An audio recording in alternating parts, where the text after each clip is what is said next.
Test 1, 2.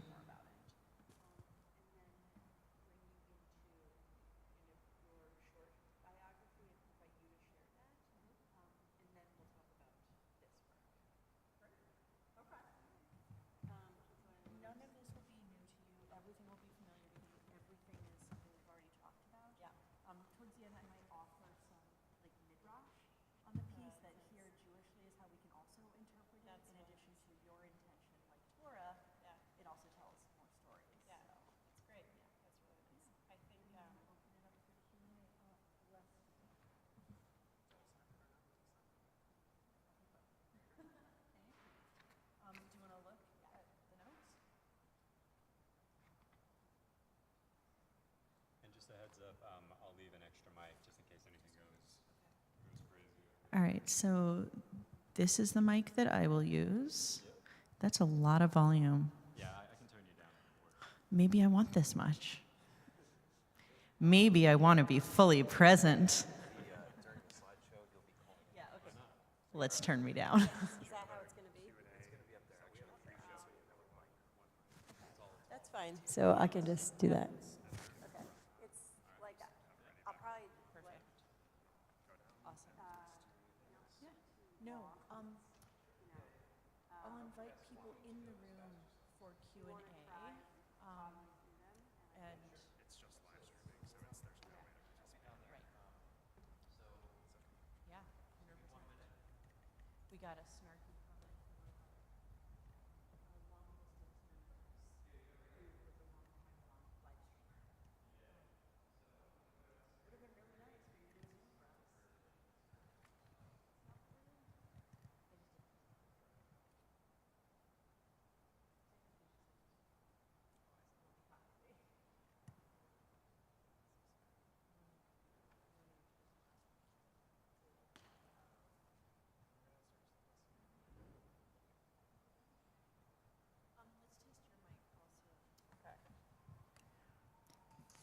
Theo, you want me to keep testing my mic, or should we test the other one?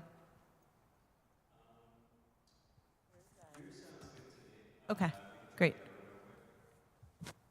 hello, I'm just checking my sources. A fine thing to do.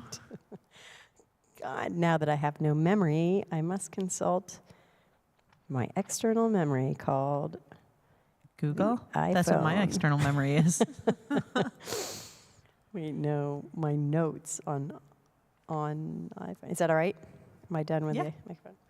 Theo, does it sound okay? Yeah, it sounds good to me. Fabulous. Thank you. All right, Ethan is ready downstairs to start testing the slides if you want to Okay. do that. Yep. Oh, there's slide 1. Keep going. Yeah. They need to hear you. Yes, keep going. Okay. Wonder if we should just skip the drawing and go right into the. Should we skip the drawing and No, just, I think the drawing That's good. places us in Fine. space. This is Okay, actually fine. harder to understand. Yeah, okay, Here fine. it becomes. more obvious? Okay. Yeah, nice. Keep going. Yeah. Oh, that's stunning. Okay, so this is a it's video, video. and my guess is that we just like play the video for a minute or two just to give them a sample. Do you want to talk as the video plays? Yeah. Okay. Probably because there's no sound. and the audience has to like slow their time down, which is part of what my work is about. Yeah, Is and like you'll have to invite them to do that. yes, like Yeah. become patient. Get bored. Wonder if you're missing something. You are missing something. Go move over there and look. Yeah. So, and I'll do blah blah blah about the.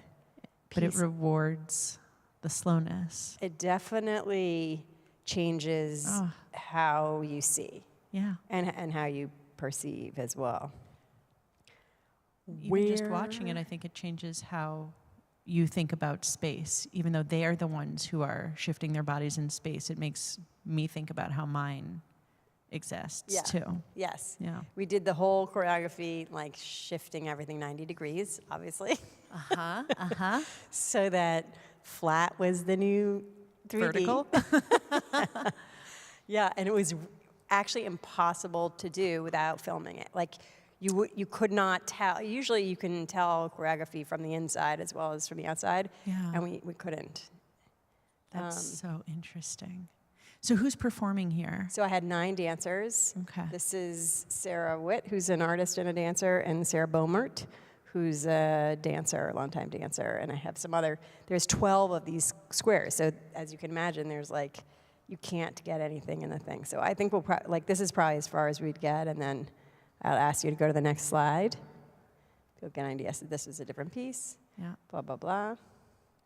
Blah, blah, blah, something about this piece. In the night, in the day. Blah, blah, blah, stars, blah, blah, blah, clouds. This is the wind, in case you So couldn't good. tell. It's good. How do you Yeah. see the wind? And now it's the clouds. Or not clouds, as the case may Or be. no clouds. But this is also about like kind of the futility of measuring and like our weird impulse to log and measure and describe. Count, measure, assort, describe. And it's so dumb, but it's so human. Where the hell did I better remember where I read that quote. Okay, and my guess is this is only 30 seconds on the left, so.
That's probably a little fast going through those slides, just so you know. It'd be good to have like a tiny bit less speed. So actually, Ethan, if you're going to be listening to us, are you able to advance on our say-so as opposed to an automatic advance? If you can, Neil, are you talking to Ethan? Can you hear each other? Okay.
Well, good evening, everybody. I'm so glad all of you have shown up here in our beautiful historic sanctuary, and welcome to all of those who are joining us online as well for this evening.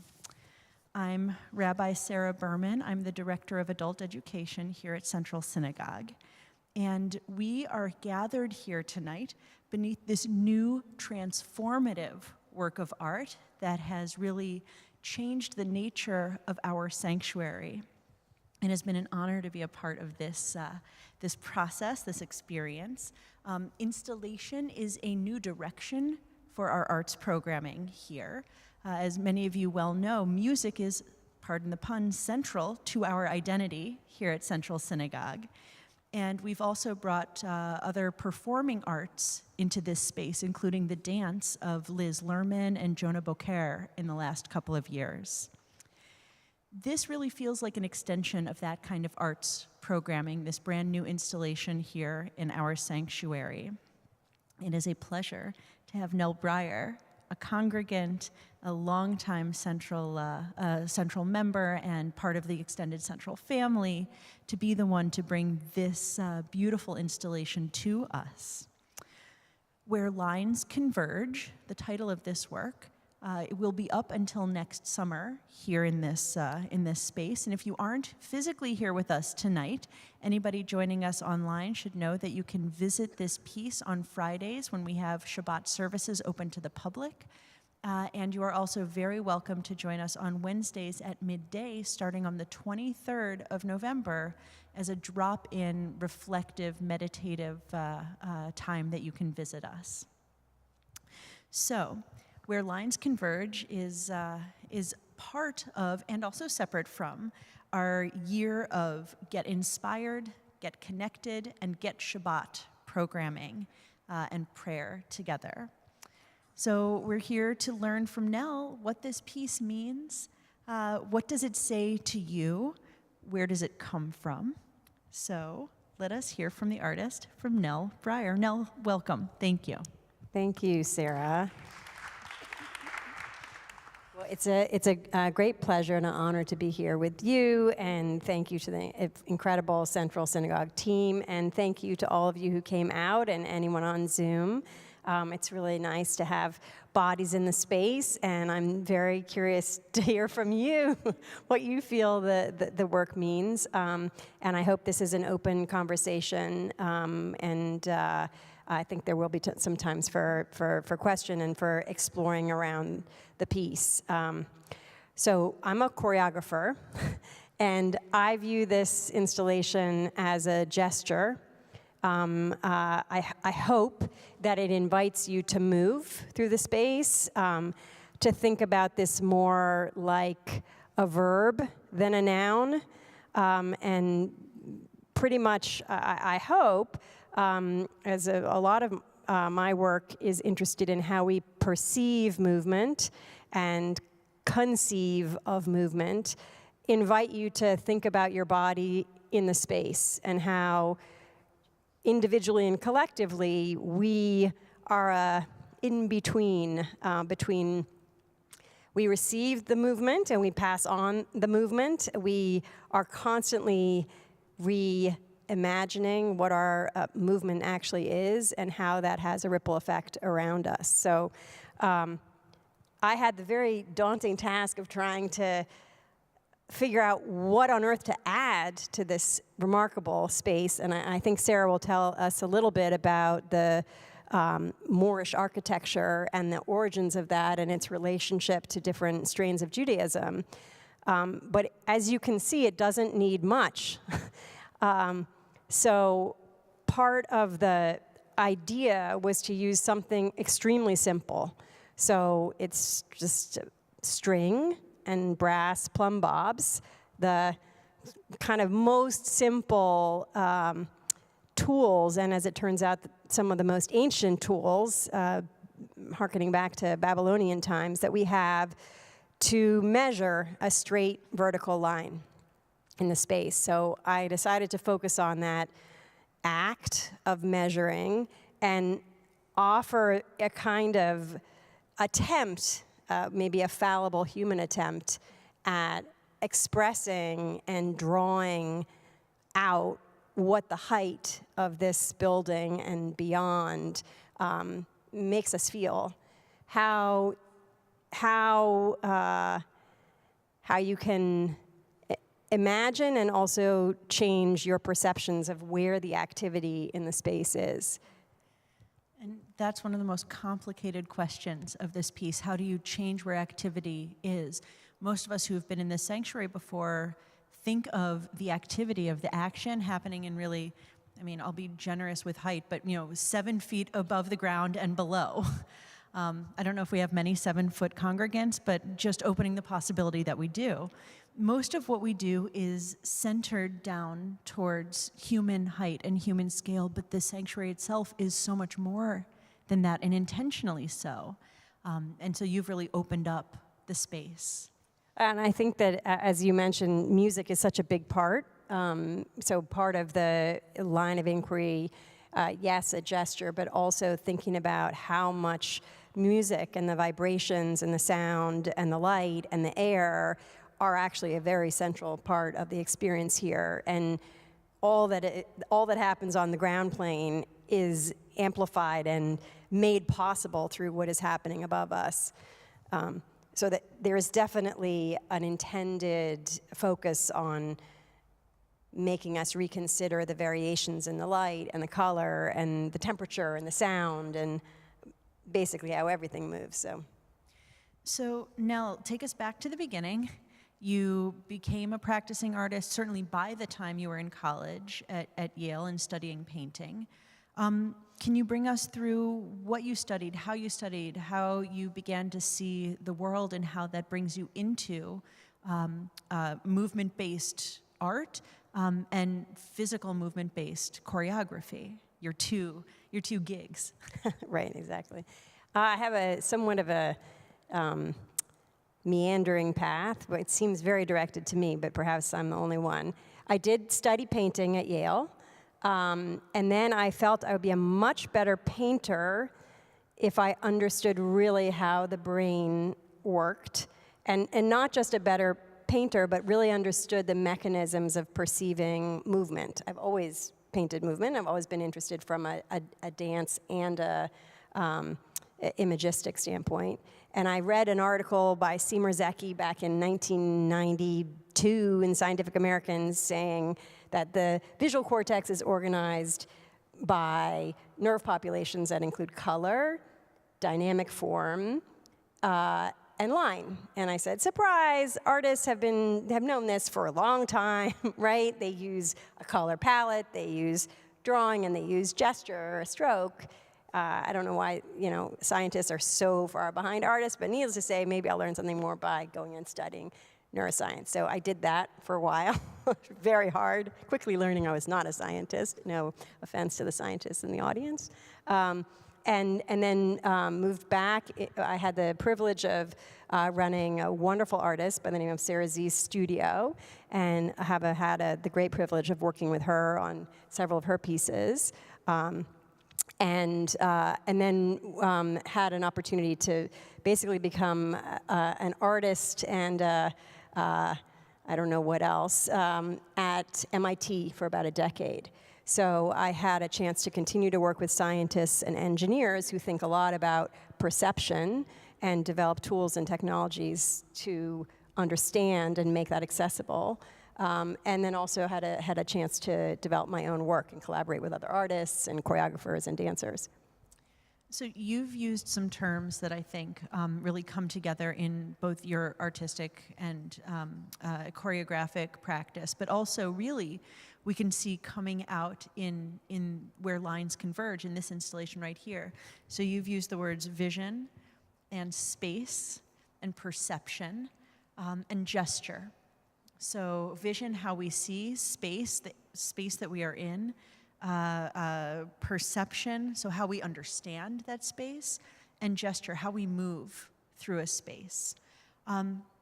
This work doesn't stand alone. All of these ideas come together in your work and have come from places. Do you want to start with talking about some of the folks and the works that have influenced you, or do you want to talk about your work and how this exists within your body of work? Which is more interesting to you right now? I certainly we can do both. I have some slides. I don't know if we can maybe look at those. I certainly am aware of the wonderful and important works from pre-1960 onwards, but look a lot at the Judson Church Fluxus cohort from Tricia Brown's experimentation with gravity in the 60s and onwards, to where Elizabeth Streb took that over and has produced wonderful public art and dance, as well as very famous minimalists and conceptualists like Fred Sandback. I hope he wouldn't be offended by this piece, and Sol LeWitt and many, many others. I think there are a lot of living artists, too, that think about proprioception and how the body understands movement not just by seeing. In fact, using sensory modalities and lots of different kinds of input are as much a way we understand what movement is as our vision. So you look at Torque de Lips by Richard Serra, and it's all about that. So Torque de Lips, which I know we don't have a slide of, is an experience that, well, it's a sculpture, but that's a sculpture that an artist made. For us, it becomes an experience, a physical experience of a piece of steel that turns and twists, so you can never see past the end of it as you walk through and past it. It changes our vision, it changes our perception, but it requires our movement in order to activate the work. But Sol LeWitt is somebody that you mentioned, and his work is just over your shoulder here. So this was these are some of my drawings, but you can, if you go to the next slide, you can see this is a piece that I did back in 2010. It was actually a performance and a dual-channel video installation. It was done, I was given permission by the Sol LeWitt estate to do the piece. His work is the spectacular, I would just go a little slowly here while I'm talking, the spectacular polychrome floor. It's pulverized glass and pigment that is embedded under the floor. They are these remarkable isometric squares, vast tiles that are three sides of a courtyard atrium. At MIT. Yeah, at MIT. If you go a slide more forward, I think you can start to see this is a 6-story experience with a glass ceiling.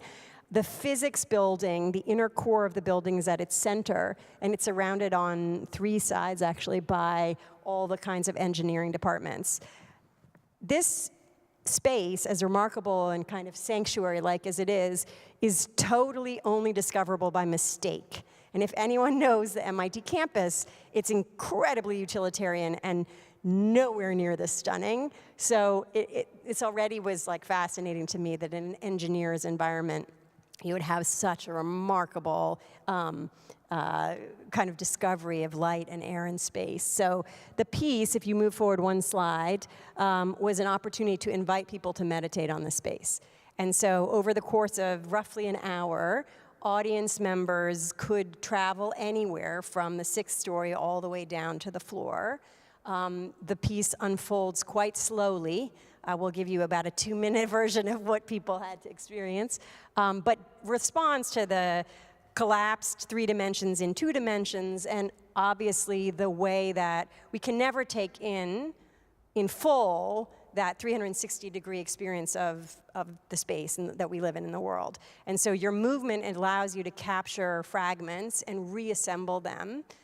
And I'm obviously very interested in how that is informed by our physical movement as well as all these other sensory modalities. So if you move forward, I was as much, we'll play a little bit of the video, so you get a sense of, there's a lot of different developments. This piece was also specifically citing a famous collaboration by Sol LeWitt and Lucinda Childs and Philip Glass called Dance, which was a wonderful reframing of gravity, which this talks a lot about. How do you shift gravity 90 degrees, and then what weird brain exercises do we do to realign or straighten or change our own relationship to gravity as we're watching this. Obviously, the dancers are lying flat on the floor, and that may not actually be obvious. Oh, really? Because our perspective has shifted so much here that experience of vision, we're not physically in the space. Yeah. So it's harder to, our brains want them as dancers to be standing up. We want what they're against to be a wall, but what they're against is a floor. And so you've talked about this piece, focusing on shifting perspective, a physical experience of the world by 90 degrees, right?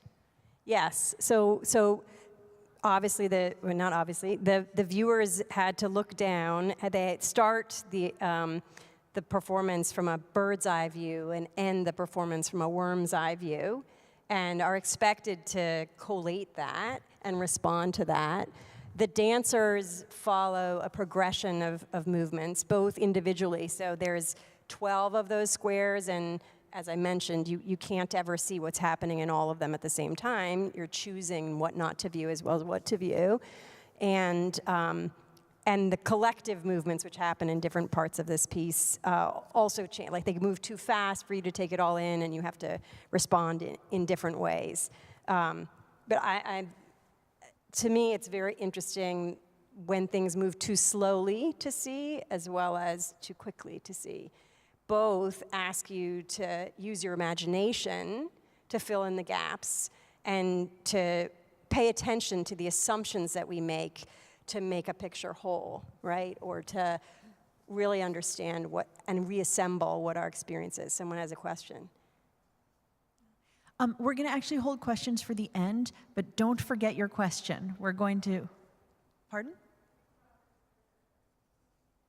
We will have time at the end for questions, I promise. And the slides will still be available to us. We can pull it back up. Thank you. Okay, we can go to the next one. It keeps going. Like that, where you get the idea. This was actually, so we fast forward a decade, and this is sort of more related to this work in this space, where I started playing with the idea of a choreography with strings and stones, but thinking a lot about the movements that happen around us and through us, and informing our movement as well. Here, looking at a kind of ridiculous impulse to grid the sky. So if you go to the next slide, I had a chance to do this wonderful residency in Crete. And of course, not everything looks like Crete, but there is this astounding geologic scale of time, and the mountains that are moving, and the clouds, and the wind. So if you go to the next slide.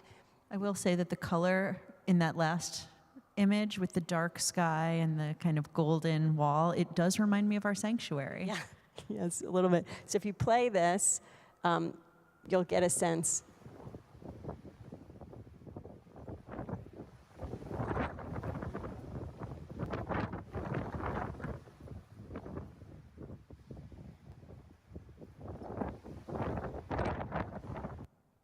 So of course, in the Western canon of art history, the establishing a system of perspective is extremely important for pictorial imagery since the Renaissance, and even, probably pre-Giotto, and looking at a vanishing point and establishing a vanishing point in our picture plane has played a very important role in how we see architectural space and experience that in a 2D surface. If you move forward a little bit in the slides, you can see I was playing with that, and also you can play the pathetic gridding of the sky on the left.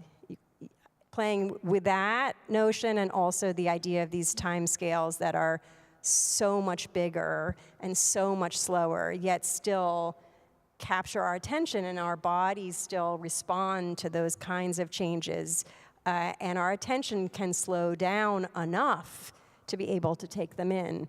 So I was hoping to have enough of a reason for people to come and stay in the space. And if you go to the next slide, we had a small exhibition of the artworks, and this is what people tended to do, which in my view, I know it's not really allowed here, but is a great success. Oh, it's allowed. People are welcome to lie down if they want to. Okay, you got the idea. So in the next, I'll just show you the next slide. I have one of the artists that did the residency with me in Italy. We had a wonderful opportunity to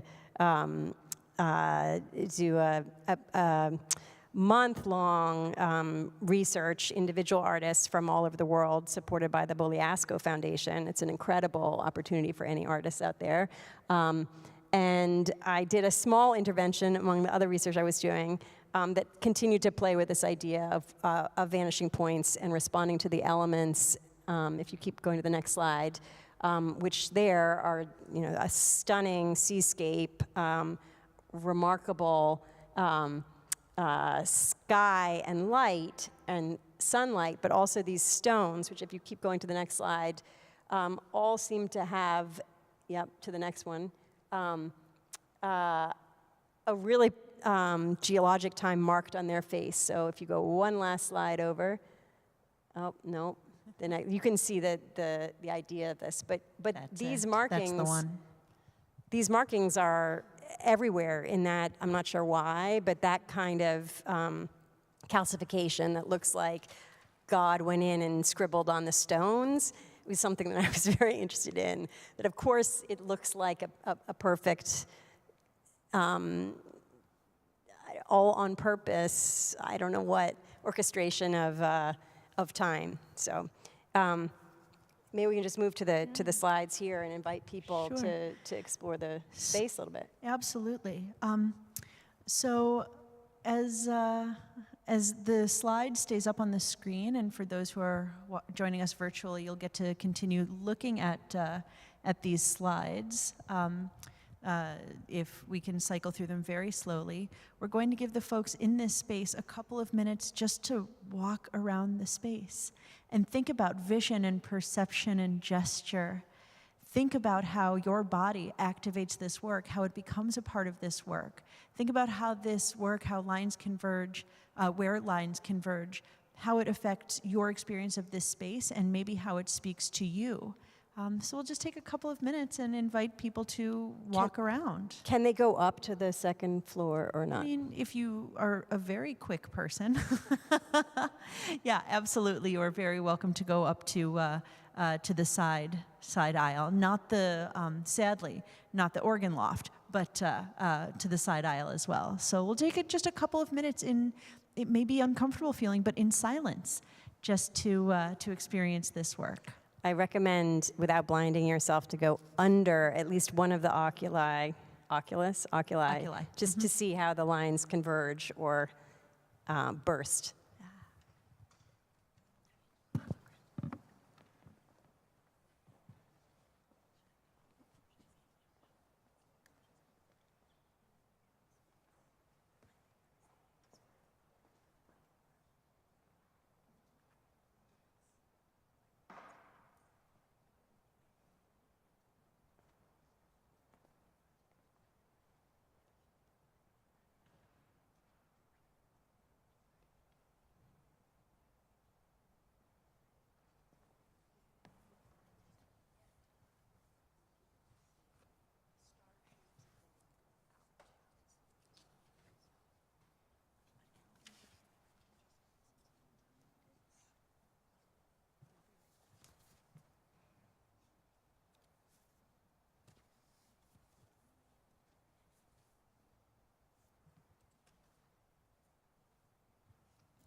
Please take about another minute just to look.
So we'll regather and start hearing more from Nell about this piece. And so before we open for a Q&A, which we'll do in about 15, 20 minutes, is there anything that anybody wanted to share, a sentence or so, about the experience of walking through this piece? Is there anybody who wants to share what you were thinking about, maybe how you changed your experience, thinking, feeling, any changes?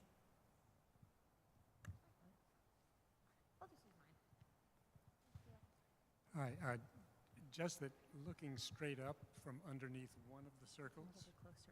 So we just want the folks at home to be able to hear you. Looking straight up from the middle of one of the circles, what I saw for the first time now is that the strings don't end at the circle of lights. It forms a pyramid that has a peak somewhere way above us, maybe 2 or 3 times the height of this. And that to me is very, very impressive and meaningful somehow in terms of a religious space. Amazing. Thanks, Bob. The placement of the lights and of the strings reminds me of the progression of the Sabbath bride down the aisle on Shabbat. I love that. The progression of the Sabbath bride, Lecha Dodi, the progression that she comes in and joins us. That's beautiful. The 2 words that came to mind were ethereal, but grounded, especially with the plumb bob. But when you look up, it's ethereal. So ethereal but grounded. And I think that those would be satisfying words for the artist based on our conversations leading into it. And we will talk about that more. Is there one more comment? I feel that as you experience it here at human height, or it's actually not because it's quite above me, I feel like it's a conversion of many as it goes way up to one, similar to the way it feels in the sanctuary, as the perception of the infinity line of we have a big space here, and as we look up it feels smaller even though we know it's not. And you're responding to a change in perception, where many become one, or when large becomes small. Nell, how do you react to reactions? That's such a nice. So usually my work comes from like 50 million questions that are never really answered by the end result. But definitely one of the struggles I have with thinking about movement is, and I don't know where that will go, but how you have a dichotomous experience. The individual, like when you focus on water that's moving, right? You can follow, your eye can literally follow a rivulet, or you can focus your eyes and let the stream flow over a single spot, and it's a very different experience. And I feel likewise in parallel with human movement, if you focus on the kind of energy and life force that any individual reflects, and the spontaneity and power, usually very specific and only them in that moment in that way, and compare that, if you zoom out, to the kind of, in my view, possibly like rote, even worse than that, like dangerous or terrifyingly catastrophic collective behaviors we can have en masse, or the very tragic behaviors we can have en masse. If you think about the flight of refugees at the scale of 65 million people across the globe, or warfare and the kind of conduct, and if you think about that only in choreographic terms, it can be so not just dumb, but like the most distilled and predictable forms of human behavior. It's very difficult to reconcile those two things. The individual with so much power and potential, and the collective when it can become such a destructive force or catastrophic force. So I've been thinking a lot about that, unsuccessfully, but it's a very interesting question. One of the other questions that you shared with me in the process of conceptualizing this piece, what was going to be our experience of the world, this analog world, emerging from a digital existence? So the pandemic forced us apart, but we found ways to come back together digitally. What happens when we come back into a world where our body exists and not just our pixels? So how did that question guide this work? Or what sub-questions did you have beyond that? I think having worked a long time, like 20 years with a lot of technology and making my own technology or asking engineers who are much better than me to make my own technology, I definitely have over the last few years had a very basic craving to go back to analog. And not just only in the process of making, to feel what a mark feels like and to have the energy be a one-to-one transfer, but also to, I guess, I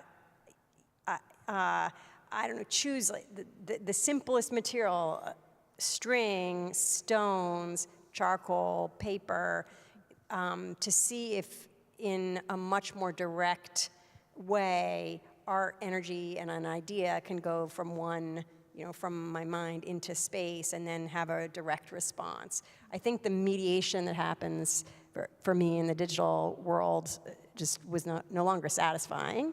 And there's something very powerful about having a direct physical experience, especially if you're talking about the direct physical experience of your body moving through space. Yeah.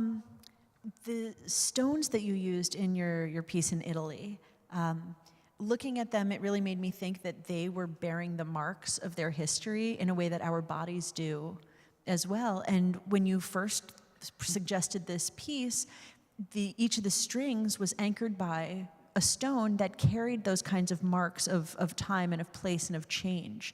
But you ended up with a very different material with the plumb bob, with the brass. So let's move a little bit from your conception of this piece and into the materials of this piece. You do think so clearly about material and not just conceptual ideas. So how did we come from stones to brass plumb bobs?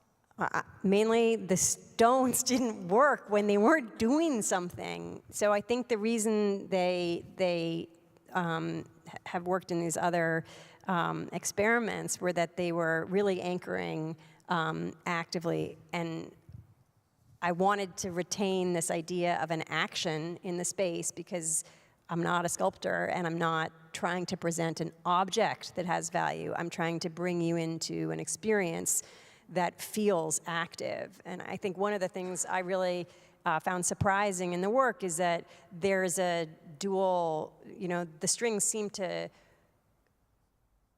fly up as well as fall down or become anchored down. And that they're working with gravity. There's a force coming down, but when you look up, because of the light and the scale and the height, you also feel like, well, they might just be shooting up. Pulled up. Yeah, and there's a time it takes for you, depending on where you are in the space, to process. You can't see both. Well, you can, but it's hard.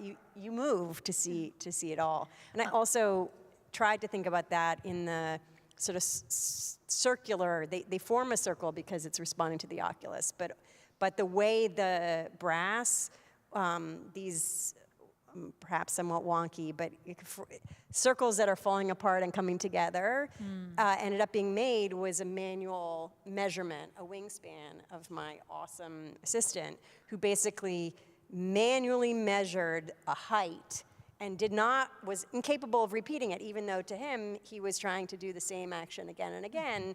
It wasn't. And that kind of irregularity that happens from the human touch is something I'm very interested in staying close to. Well, irregularity from the human touch is something that the ancient Babylonians were trying to work against when they invented the plumb bob. You were really taken with this ancient engineering tool, right? Yes, and I think we talked about this, like there aren't that many instruments created over 4,000 years ago that still serve their original purpose in the world. And I learned from you that the potter's wheel is even older than the plumb bob 4,000 years ago. And there probably aren't that many tools we've created that have retained that kind of original intent. This is a pretty great accomplishment, whoever made the plumb bob. Well, and the plumb bob was intended to create straight lines, to create a pure vertical. And part of the beauty here is that, yes, there's a pure vertical, but as our vibrations, as our voices, as our movement shift the air, shift the particles in space here, each of these lines shifts a little bit. That they are, in some ways, like your prior projects, the string in some ways is standing in for a human body, which isn't static in space, despite whatever tools we add, whatever perfecting we try to do. And I was wondering if you might share a little bit about what you told me, like the origins of this architecture and how we're sitting in a Moorish feeling sanctuary, which is so remarkable before you add anything to it. I'd love to have you say a little bit. Sure, and I'm of course intimidated because our whole docent corps is here tonight. I'm gonna try to not get this wrong. Our building, the cornerstone was laid in 1870, and the doors opened in 1872. This is the height in the 19th century. This is the height of Jewish communities, and in particular Ashkenazi communities, embracing a style known as Neo-Moorish. The Neo-Moorish style was hearkening back to a past, historically a past in southern Spain, in Moorish southern Spain, the location of convivencia, of that interplay between Jews and Muslims and Christians under Muslim rule. That in that time and in that place, the influences went back and forth largely between the Muslim community and into the Jewish community, or in northern Spain, between the Christian community and into the Jewish community, creating this hybridized style in the communal buildings and in the synagogues of the Jews of Spain. 300, 400 years later, after southern Spain falls, after the Reconquista, after the conquest of the Iberian Peninsula in favor of the Catholic Church, even 300, 400 years later, there's this idea that that time period represents a high point in Jewish history, and by virtue of living in and around the Mediterranean, those Jews had a legitimate and authentic tie to ancient Judaism, the last time we were one people in one place under our own autonomy. So Neo-Moorish style arises as a synagogue style of architecture in Europe, and then coming to America to recapture this past of autonomy and this past of flowering of culture and of religion. But it is, interestingly, as you pointed out, Nell, it is a tradition that is alive and well in Ashkenazi communities, as opposed to in the Sephardic communities that really gave rise to this style in the first place. So our building, which is in some ways reflecting upon the Doheny Street Synagogue, one of the great Neo-Moorish designs in Europe, that's in Hungary, that our sanctuary is also part of that story of trying to recapture this past, this fantasy of a past where Jews were creative and flowering and comfortable and safe in the place where they were.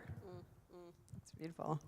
I was also thinking about one of my favorite artists, William Kentridge, who talks about a prehistory of physics. I'm sure he has it right, and I'm not sure that I will get this right, where if you imagined, people used to think that if you imagined moments in time on Earth, there was always somewhere out in space, somewhere that would receive, like a point of light, that moment in time. And of course, we are experiencing that in reverse with the James Webb Telescope and the kinds of images that are coming back to us from that unbelievable human invention, where we're seeing backwards in time things billions of years ago. But I love the image of, that you could see, I don't know, the moment of, Moses on the... Moses is a great choice. Yeah, if you were in the right point in space, there would be like a projector, and you'd have that moment in time. You in could see reverse. it. Yeah. You quoted another artist to me as well, Anselm Kiefer, both of our favorite painter, a living German artist born in 1945. And the quote is, or paraphrasing the quote, that art is a combination of will, intellect, and feeling. Is this for the artist? Is this for the viewer? Is it for all of us? Where is the will and the intellect and the feeling for you, and especially in this piece? I definitely interpreted that as the impetus to make work. And so what defines an artwork, and it doesn't necessarily need a material, it doesn't necessarily need an audience. And that's why I loved that combination, that triumvirate, the idea that you persist, that you have a driving inquiry, that there's thought and there's feeling. And those three components are what constitute an effective work. That's my interpretation. I don't know if that's what he meant, but if you haven't seen the show at Gagosian on 24th, you will have your jaw drop if you can go see it now. It's incredible. Well, of that triumvirate, it almost feels, and especially in looking at this piece, that feeling might be the most important part of that. You can have will and intellect without a human being a part of it. But feeling is such a human experience that as soon as we add ourselves to the equation, as soon as we put ourselves into this installation, whether we're looking at it online or whether we're here in the sanctuary, a feeling comes naturally, and it will be different for each one of us, and it may be different each time we walk into this space. But that feeling is really what activates this as a work, as something different from what you might find in a gallery versus something you find in a synagogue. So before I open up the floor to questions, I do want to ask you one last question, which is about this sighting. What does this work mean to you that it is in a synagogue, so a synagogue, but not just any synagogue, this is your Jewish community, you are a member here. So what does this work mean to you in this context? I feel so honored to be able to respond and reflect on the shared space, and I hope bring some new perspectives and wonder. I am constantly moved, both kind of spiritually and physically here, and I mean, it's been a great joy to have the chance to think about the ways in which we inhabit and experience and get transformed by the space. So I think I just feel very honored. And I've learned a lot. So I hope it'll mean that I make more interesting work for the next series of pieces. Well, this one already on its own exists in a really interesting place. And so I do want to open up the floor to questions about Nell's past, about her experience, about her influences, and about this work. I know there was a question over here about the Solowit piece. If you raise your hand higher, the microphone will find its way to you.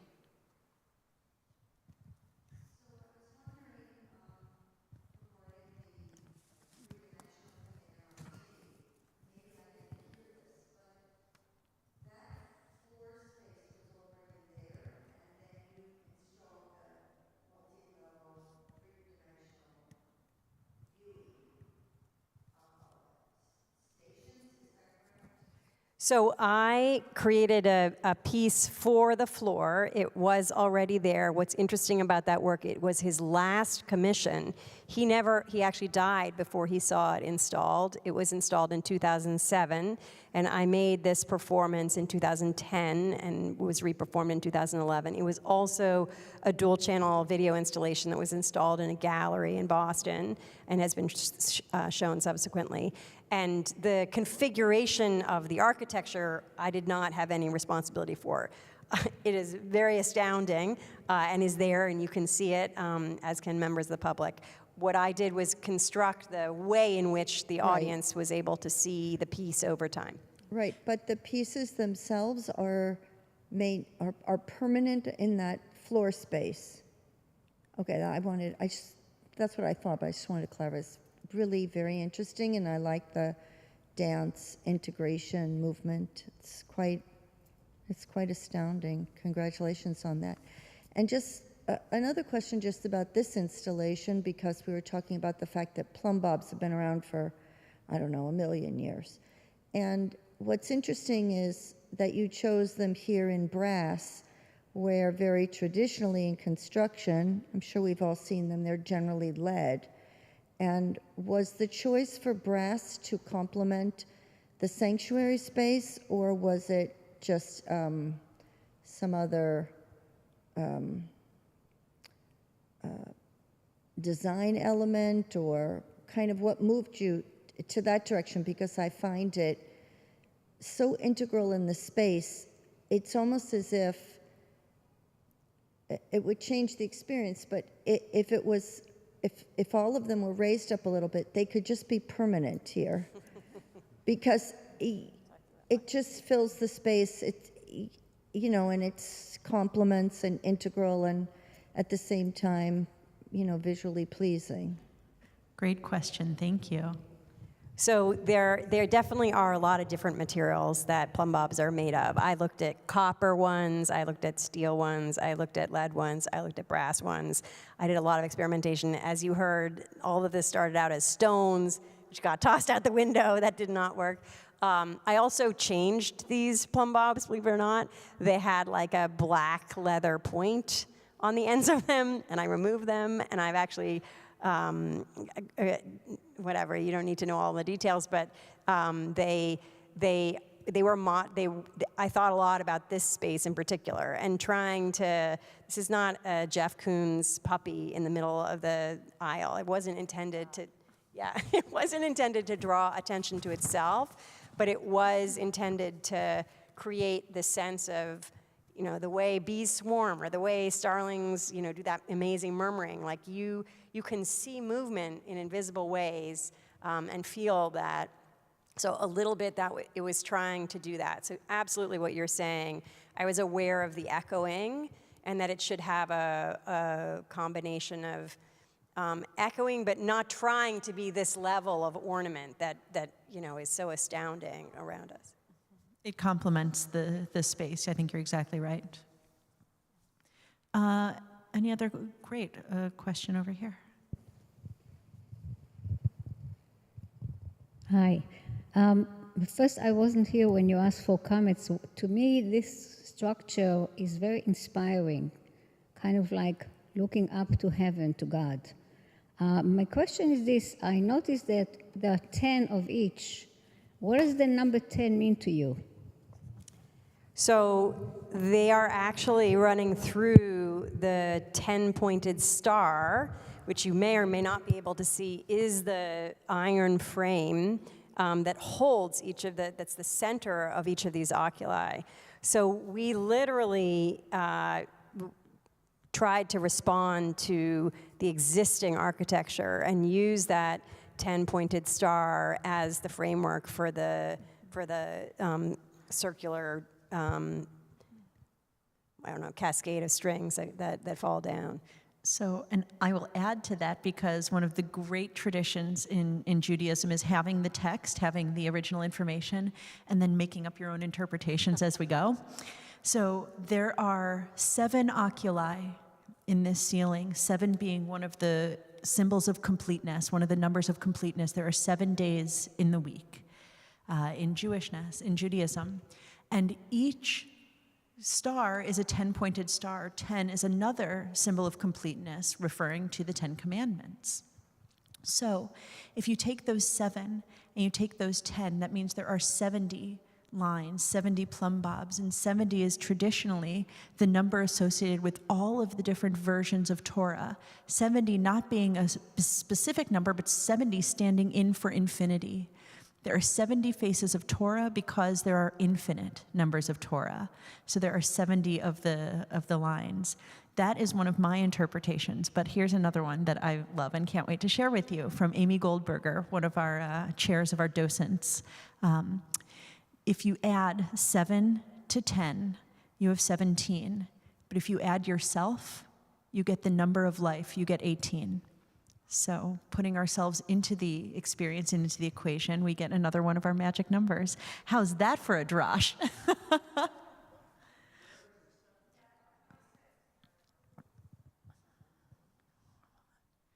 There's a 7th one. 1, 2, 3, 4, 5, 6. Yep.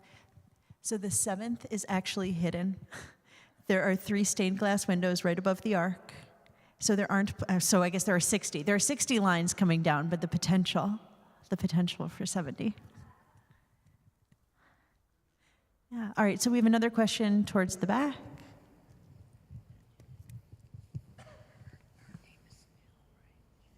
So I asked Nell before, I said I had never heard of anyone calling themselves both an artist and a choreographer, and it fascinates me. I just wondered how you think like that. Do you say, oh, I'm going to choreograph this, or I'm going to create this, and how does that pertain to this fabulous work for us? I would say I'm still trying to answer that question. That has been a long and unresolved tension within me. I love making work with the body, but in about 2000, I also realized I hate putting the viewer in the position of passivity, because the thing I really love is moving myself. And why don't I give that experience to everybody else? Why should you all suffer in the chair while, you know, the dancers are having all the fun? And then I also really felt dissatisfied with the formality and the kind of pretentiousness of a proscenium stage and removing the work from life. And I find all kinds of movement absolutely remarkable and unsolvable and stunning, and it doesn't need to be a trained dancer. It can be any of us moving in any time, in any way, and also horrifying and terrifying at all. So I tried to leave the stage and think about where in public spaces does movement matter, and how does our movement reflect and change and get informed by all our surroundings. So I think my answer is that I take a choreographic mindset. I think about phrasing, I think about rhythm, I think about scores, I think about all kinds of things that a choreographer thinks about, but it may not produce a dance. I may produce something that's closer to a gesture or an intervention or an installation or something else, but it's always about movement, and it's always trying to get the viewer to become part of the solving the questions of how am I perceiving and how am I constructing this understanding of my own movement in space. I think the universe is matter and movement. So I just focused it on the second half of the universe, not the first part. So this wonderful site-specific artwork, Where Lines Converge, it's here in our sanctuary until June. So I hope that everybody who's here will bring back several loved ones, friends, family members that they think would find meaning in this work, find a new and unusual experience by being here and becoming part of the work, by activating it with their body. Those watching virtually, I hope you'll be able to join us sometime before June to see this stunning work in person. We just have Nell and her extraordinary brain to thank for this piece. It is so special, and it really does change our space for the better. So thank you. Thank you so much, Sarah, and thank you all of you for coming.